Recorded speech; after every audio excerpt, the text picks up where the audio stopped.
thanks so much for doing this. Thanks for having me. Appreciate it. Good Thanks to be for here. coming.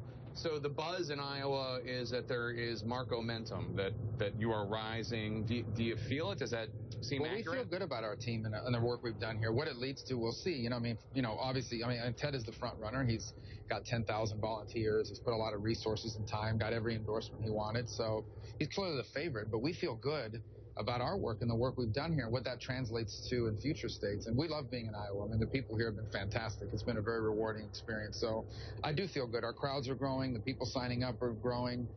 Our campaign structure feels good about it. So we'll see what it leads to. But I feel real good about Wednesday. We're going to have a strong showing on Monday night. I was just talking to Senator Cruz and asked him, why should people pick him over you? And he said that you both ran in 2010 promising that you would block amnesty, and he kept his promise and you broke your promise. Yeah, so the lie that his whole campaign is built on is that he's the only conservative and everyone else is a sellout and a rhino. And it's absurd, even on immigration. I mean, he helped design George W. Bush's immigration policy. He talked openly in an interview, national interview, about needing to reach a compromise on people that are here illegally. I mean, there's a tweet that was going around yesterday that he put out during the immigration debate talking about legalization. He said he wanted to bring people out of the shadows. He said he wanted to, obviously, pass immigration reform. So I think that it's just not an accurate statement. I've tried to fix a problem that's a very serious issue in Texas and in Florida, and it's a hard issue. And clearly, we're not going to be able to do it comprehensively, and we're not going to be able to do it until we first enforce our immigration laws. But I don't support amnesty. We're not going to have amnesty when I'm president. There's going to be real consequences for violating our law.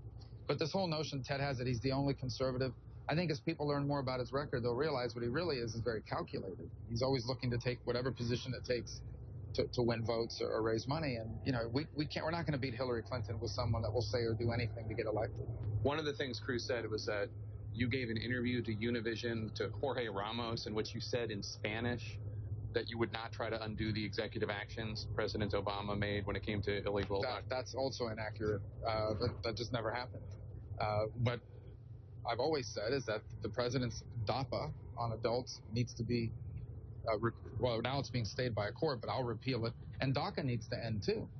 And I've always said that. The only thing with DACA is, people that are on it now will not be allowed to re-register, and we shouldn't be adding new people to it. And that's consistent with my position. So it's just not accurate. I mean, at the end of this election here, he's just making stuff up. And it's strange, given, the formidable organization that he has here in Iowa.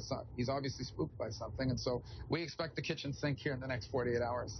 Ben Sasse, the senator from Nebraska, with whom I believe you've campaigned, he hasn't endorsed anybody, but he's certainly made it very clear that he thinks Trump would be a disaster as a nominee. And he's a constitutional Republican. Sasse has brought up Donald Trump's private life, talking about relationships he's had, extramarital, etc.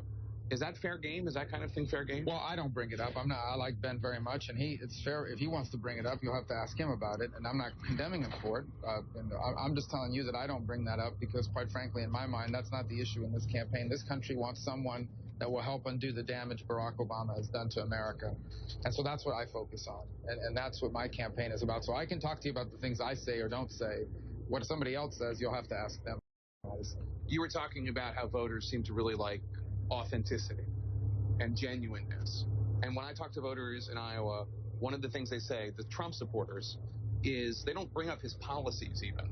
They just like that he says what he thinks, and he doesn't care about political correctness. He doesn't care about ruffling feathers. He's just honest. You are a very disciplined politician. I'm not calling you ungenuine, but you're a very disciplined politician. Do you think that might work against you in a cycle like this? No, look, people can call it discipline. I'm running on a very specific agenda. I mean, I'm running for president of the United States. I'm not doing this for entertainment. I'm doing this because this country is headed in the wrong direction. 7 years of Barack Obama has done tremendous damage to our economy, to our standing in the world, to our national security. And those are the issues I'm focused on. And I keep talking about them over and over because they're the reasons I'm running. And so Donald's the greatest show on earth. He's very entertaining. But this campaign isn't about that. It's got to be about the serious issues confronting this country. Because if we get this election wrong, there may be no turning back on some of these issues. Can Trump be stopped? In terms of the nomination? Yeah. Sure. No one is unbeatable. This is a very unusual year. No one is unbeatable. This election is not going to be decided by one or two states. I think the race will narrow after a couple states, but no one, myself or anyone else, is going to have to earn this nomination. And it is going to be a very unusual, highly contested, I think longer than usual process, given the size of the field and given the challenge before the country.